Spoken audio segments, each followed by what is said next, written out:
Welcome to the Issues in Education course tour. As you look at the course, you've obviously gotten to the point that says start here because you're watching this video. I encourage you to read the page here, Getting Started in Issues in Education, that lays out some of the graduate student learning outcomes as well as the outcomes for the course. Hopefully you've already watched the course introduction video. If you have not done so, go back and do that now. And then you can move on to personal introduction for students so that we can get to know one another better.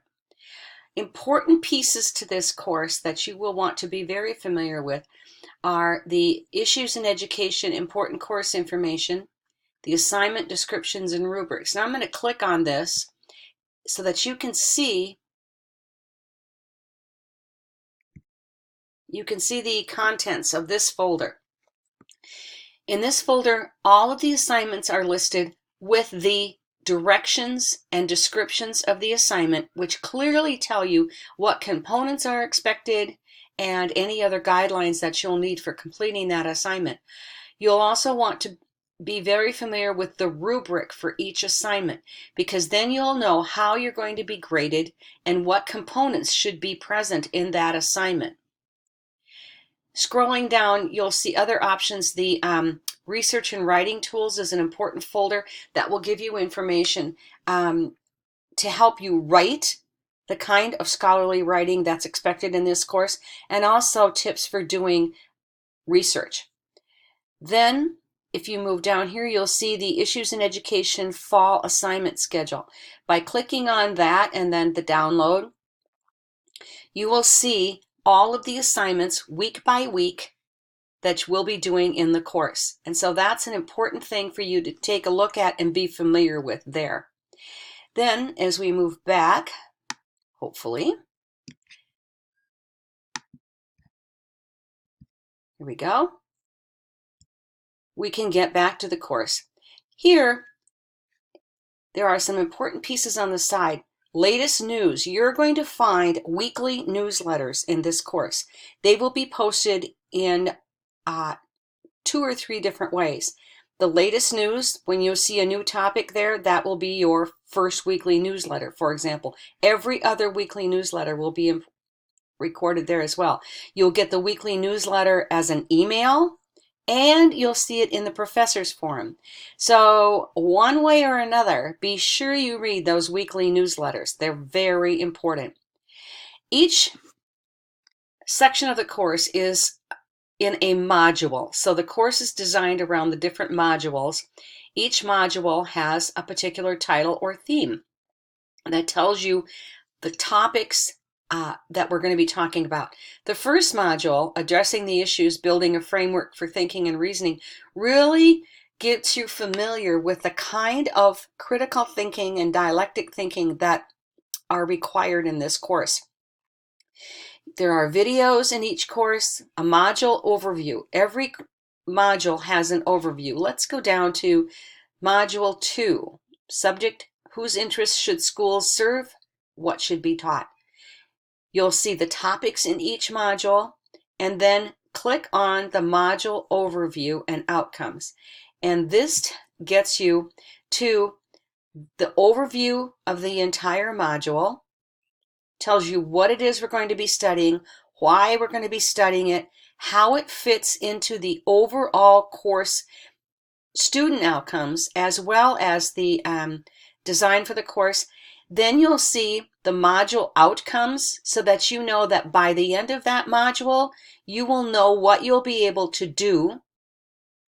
And then as you read those outcomes, you're going to see CO, which means course outcomes, and it tells you how the module outcome maps to the course outcomes, so that you'll be able to understand how is it that what I'm doing here has anything to do with the rest of the course. So it tells you how the pieces, or how each module and how each activity and each assignment fit together for that, so that we get to the outcomes that we've designed for you.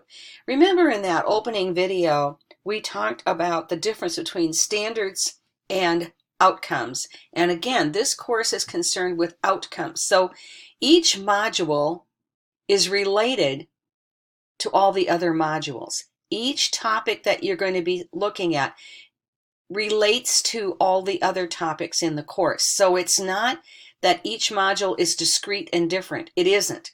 And so as you're reading those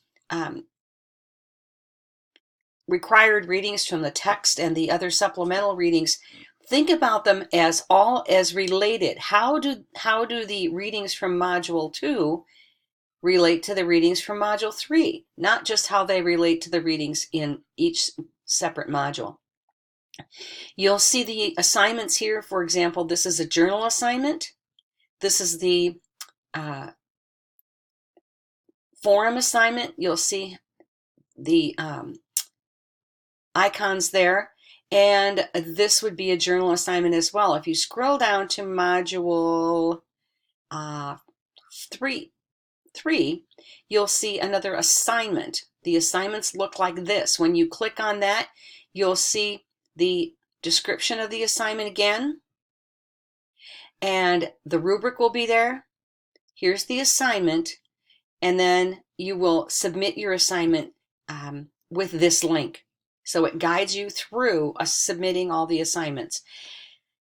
So each module is arranged in exactly the same way. Tells you the topics here, the overview and outcomes. The required readings will come next. Then supplemental readings. Those are readings that are not necessarily required, but that we strongly suggest you do read because they will help your overall understanding of the issues that are discussed in that module. Then many of the modules have videos, again, that are meant to help broaden your understanding and help you understand the depth of the issues here. Then the assignments will come after that.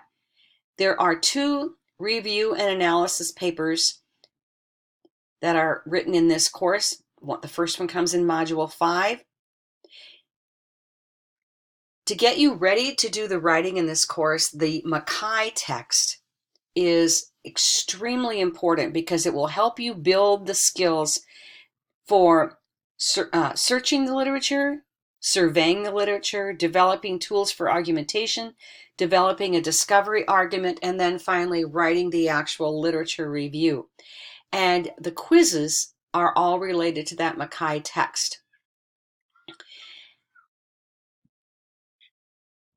The last 2 assignments in the course are the annotated bibliography, which will be a preliminary lit review activity for the final project, so that by doing the annotated bibliography, it will make the task of writing the lit review in the final project much easier.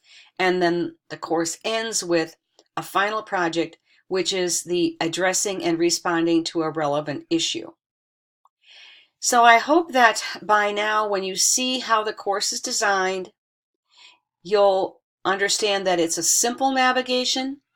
Each module is arranged exactly the same way, and that if you have questions about the rubrics are included with each assignment, but all of the rubrics and assignment descriptions are in this first introduction section.